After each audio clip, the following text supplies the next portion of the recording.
Українського скелетоніста Владислава Гераскевича дискваліфікували перед стартом Олімпіади 2026. Підпишись, а я продовжу.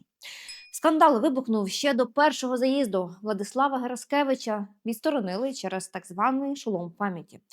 На ньому були згадки про українських спортсменів, яких убили росіяни. Серед них, на жаль, дуже багато дітей, які загинули від російських обстрілів. Серед них люди, які розвивали ветеранський спорт. Саме через це спортсмена дискваліфікували перед стартом Олімпіади 2026. Рішення викликало хвилю обурення серед українців, бо поки в Україні триває війна, світ спортивних чиновників знову говорить про правила і нейтральність.